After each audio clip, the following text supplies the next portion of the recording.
Hey everybody, it's Jason Blah here. You guys know what time it is. Time to talk about current events in the online fitness community. And I was linked a video by ScottHermanFitness with him telling people how to build thick, blocky abs. Now, even though I'm not particularly lean, even my followers are saying in all my training clips, they're like, oh wow, your abs are really, really big. What are you doing for them? So maybe I should address this. So let me go ahead and put on my +5 How to Speechcraft and let's talk about this. All right, when I was watching this video, at first, when I'm watching Scott hopping around and dancing around and doing all this stuff, it reminded me, and this my age is going to show here. Do you guys remember like Tybo with Billy Blanks? You know, with the little, they used to sell like the VHS and DVDs, both back in the day of these little workouts that you could do at home.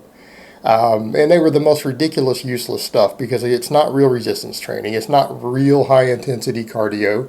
It's just a bunch of little body weight things and stuff people do in their living room while watching a TV. And that's basically what this was. It was just a remake of that stuff. And you got Scott dancing around doing all this stuff. And don't get me wrong. Usually your abs are built in the kitchen. They come from fat loss. That is true. People have always said that, and people want to argue about it and argue about it. But the appearance itself of being able to see them clearly, that's a product of your body fat. How do you lose body fat? Through your diet. I'm not saying cardio and activity don't matter, but realistically speaking, I mean, how many people out there are actually going to burn 1,000 calories a day through their actual training and exercise? Not many. That's going to be a tiny minority of people who train are going to get anywhere near that.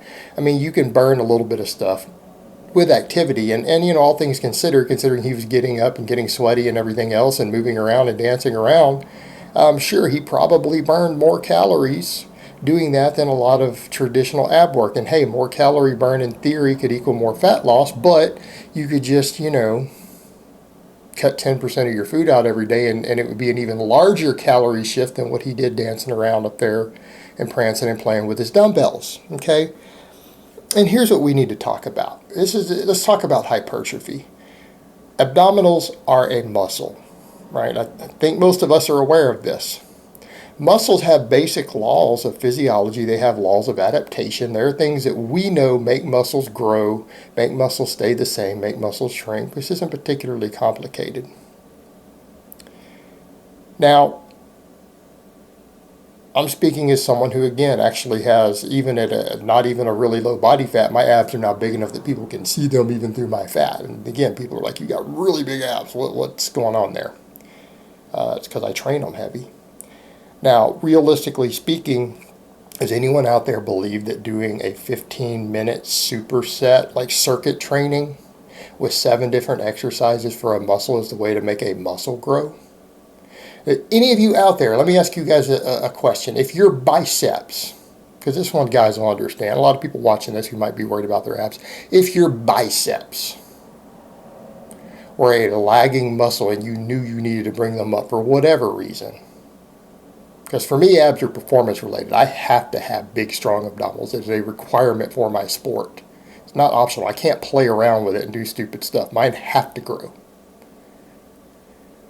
So, come to the biceps. Is that what you would do? Would you pick 7 exercises and do them in a little superset with 15-second breaks and do 20 and 30 rep sets and all this silly shit for your biceps if they were lagging? Is that what any of you out there would do? Or would you go find a couple of really effective exercises and hit those? Would you maybe go say, man, maybe I should get stronger on my weighted chin-ups and find a curl that really seems to hit my biceps hard and work on improving it? That maybe increase either my frequency or my volume on those curls a little bit and really put some focus on maybe a big compound movement, big multi-joint exercise, and then maybe a smaller single joint exercise and put a lot of effort into those to bring that muscle up, right? When you look at it and say, man, I better, you know, push them harder, but I need to stay within my minimum recoverable volume, maximum recoverable volume, right? We don't want to have a bunch of junk volume. Junk volume doesn't make you grow. Well, let me ask a simple question. When we start looking at the total sum of the data for the majority of people in the majority of life situations, what are we finding is generally the best range for maximum hypertrophy? And I'm not saying this is a hard, fast rule. Let's just get some general guidelines. Usually, most of the data would suggest that if you're doing hard sets, sets in which are challenging, which you're getting within 1 or 2 reps of failure, or taking a set to failure, something in the range of about 5 to 10 work sets twice a week for a muscle seems to be about the most you can get away with for growth. That seems to be your maximum growth range, somewhere in that range. And that's give or take. You've got wiggle room there. That's a ballpark starting point estimate, though. There's your starting point. You can adjust from there, but that's a real good starting point. Now, abs get a lot.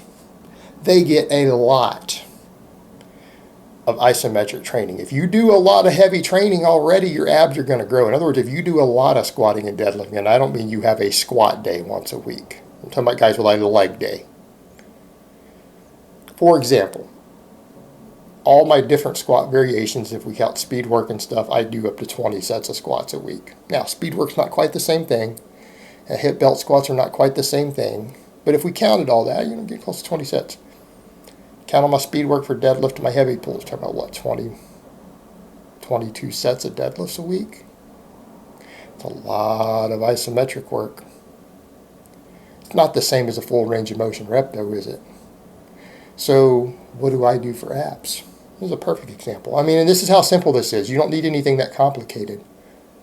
Okay, so we're going to come back over to basic understanding of muscle adaptation. What do you guys think I do based upon the suggestions I just gave? I do 5 sets for my abs twice a week. Man, that's complicated, isn't it? I do 5 sets that I get within 1 rep of failure. I get on my glute ham raise and I do sit-ups. So I do glute ham device sit-ups, and you can do those weighted. You can use bands, you can use plates. I do 5 sets of 10 repetitions twice a week. And I actually superset mine with hyperextensions because, again, I want to train my spinal erectors. Guess what? I do 5 sets of 10 for my erectors twice a week. As we come back over to that ideal range, it's hard to calculate how many quality sets I'm getting on the squats and deadlifts off all that isometrics. We'll assume it's at least a couple of sets, though. So to make sure that I'm getting my effective work, since our range is around 5 to 10 quality sets, I make sure I get 5 quality sets for my abs twice a week, working with around a 10 to 12 rep max. And I do sets of 10. Where does that put me? Puts me within 1 or 2 reps of failure, sets of failure. So 1 to 2 reps in reserve, 5 sets of 10 twice a week. It gives me 10 sets for my abs. I have really big abs. And that's how I do it. So the question I would ask people who are going to see a whole video on this about how do you get bigger abs? Do you guys really think it's that complicated? Do you really think you need 7 exercises? Do you really think abs have 7 different functions? Really? You really think you need to be working outside of ideal training volumes? Why don't you just treat abdominals like any other muscle and say, hey, where's my ideal training volume? Where's my training volume and workload need to be if I really want to make that muscle grow and adapt? Why can't you just do something like that? Okay, 5 sets of direct, high-quality work twice a week. It'll go a really long way. Problem solved. And everything else you do with your abs is going to be about your diet and about fat loss.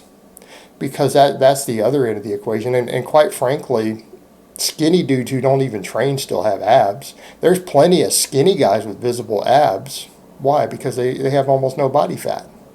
Your body fat's low enough, you're going to see your abs anyway. So if guys want to train them, hopefully you're training them to make them grow. You want to make them bigger.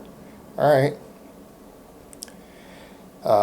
But that's how you do it. It's like with any other exercise. Big, heavy compound movements are your base, right? Big multi-joint exercises. Compound's not really the right word.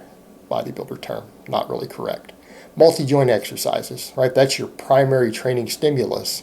And then if you have something that is still lagging or needs additional work, you come behind it and you put in high-quality direct work. In my case, I choose to use glute ham device sit-ups. And they're tough. And again, they allow for a lot of overload. Again, between plates, chains, bands. You can hook bands down at the bottom and pull those over your shoulders. Right? You've got a lot of tools available to vary the loading. You've got a lot of tools available to do all that stuff. It's pretty simple. That's what I choose to do. I'm not saying that's what you need to do, but why don't people just do stuff like this? Why do they think they need a silly circuit like that? What's the point? What's it going to do? It's not going to do anything. It's a waste of time, and it's silly. Train your abs like every other muscle. They're just a muscle. And I mean a muscle. That's one muscle. That's what your six pack is made of, one muscle. A lot of people don't know that. Just train it. And I mean train it. Don't do random stuff. Train it with progressive overload with a system to where you can control volume and workload. All right, guys. Well, that's really all I have to say on that today. I hope it's been informative, and I will talk to you guys next time.